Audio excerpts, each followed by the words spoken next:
Está con nosotros, invitado aquí a Minuto Final, el diputado Leopoldo Moro. Hola Leopoldo, ¿cómo estás? ¿Qué tal, Mauro? Bien, un gusto.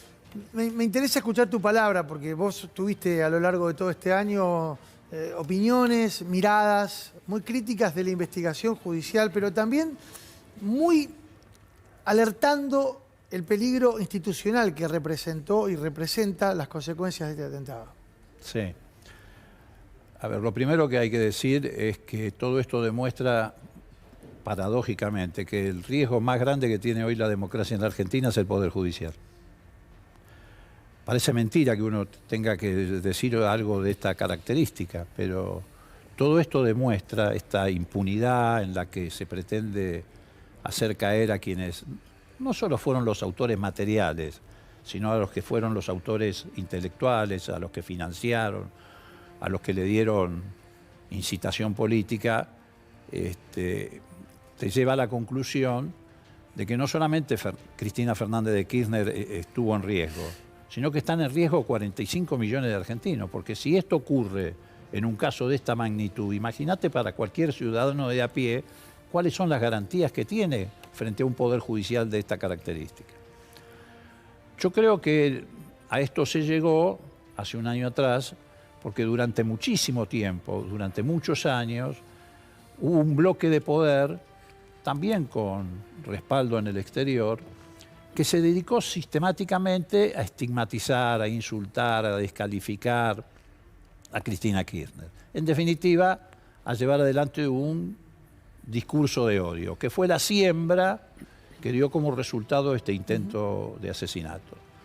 Pero hubo un punto donde quienes llevaron adelante esta campaña de estigmatización, de odio, encontraron o creyeron encontrar la oportunidad de alcanzar su objetivo. ¿Y cuál es el objetivo de este bloque de poder?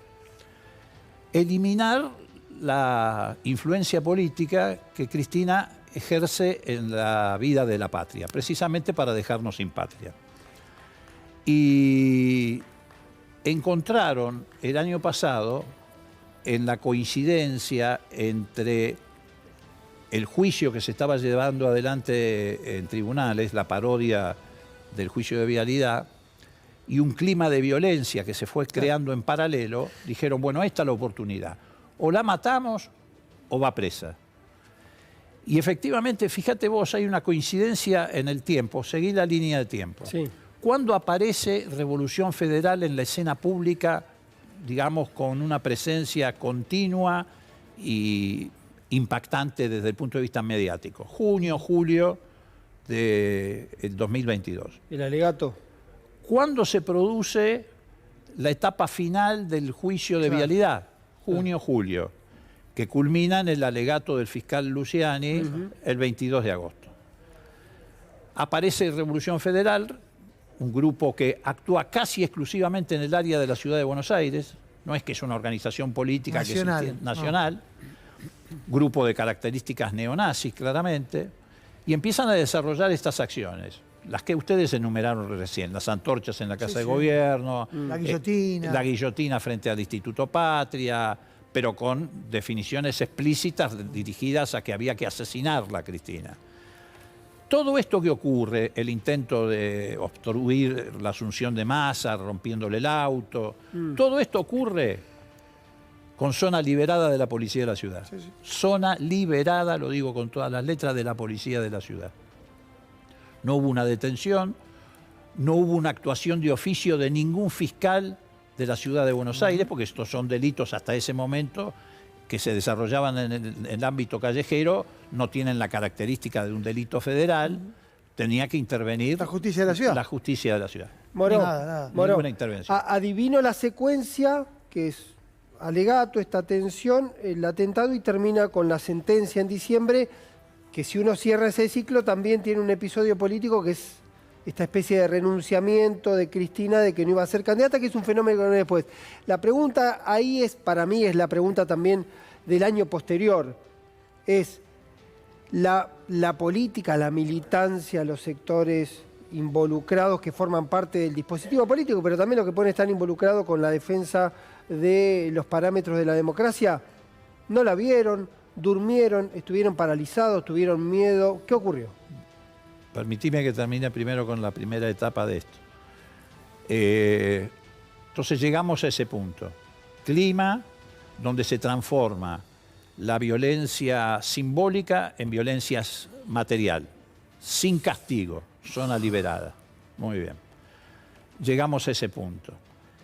En ese punto aparece un personaje, pero que ya no es un personaje menor de la política o marginal, que se llama Gerardo Milman. Mano derecha de Patricia Bullrich en ese momento y desde que Patricia Bullrich fue ministra de Economía, con manejo sobre los fondos reservados de inteligencia criminal, un ámbito donde se puede reunir además mucha información sobre grupos marginales, muchos contactos sobre grupos marginales. ¿Y cómo aparece? Aparece nada más y nada menos que el 18 de agosto, 4 días antes del discursito de Luciani, con un proyecto en la Cámara de Diputados que no tiene precedente en la historia parlamentaria argentina, donde dice, bueno, acá va a haber probablemente un atentado de un iluminado para facilitarle a Cristina que se victimice y salga de qué. Está contra las cuerdas judicialmente, entonces quiere zafar a través de un episodio de este tipo, adelantándose 4 días al alegato de Luciani.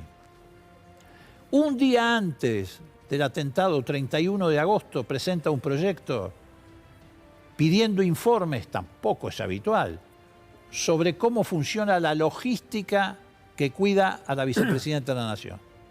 Sí. Digo, 2 días antes le dice a sus colaboradoras en el café frente al Congreso, cuando la mate me está en la cosa. Bueno, los proyectos hacen absolutamente verosímil lo que la jueza Capuchetti, que a esta altura debería estar procesada por encubrimiento, ya ni siquiera es, digamos, prevaricato, es encubrimiento. 2 días antes efectivamente se produce ese episodio. Y así llegamos a esa situación donde la presidenta del principal partido de oposición cierra la boca y no condena el atentado. En cualquier país del mundo democrático, esto hubiera conmocionado hasta los cimientos del mundo democrático. Lo que pasa es que en este país, con la llegada del macrismo, se rompió el pacto democrático en el 2015. Y hoy tenés un poder judicial que, por ejemplo, en el caso del espionaje ilegal, así como hubo un plan sistemático de espionaje ilegal, hoy aplica un plan sistemático para borrar todas las causas. Reacción que me preguntaba Pablo recién, no es que no se vino a venir. Tampoco, ¿qué se esperaba? ¿Se esperaba una reacción violenta de parte del kirchnerismo? ¿Por qué una reacción violenta? ¿Por qué dicen que hubo una actitud blanda? Efectivamente, ¿quién detuvo a este personaje? La militancia. La militancia. Sí. No le tocaron un pelo. Eso contradice todo el discurso político que durante años se llevó adelante acerca de que la Campo era un grupo armado, un grupo pesado, etcétera, etcétera. Clarísimo. Entonces digo, lo que sí nos tiene que llamar la atención es la falta de reacción de este Poder Judicial. Estamos en la indefensión absoluta, no Cristina, sino todos nosotros. Leopoldo, gracias por venir. No, al contrario. Un gusto tenerte aquí.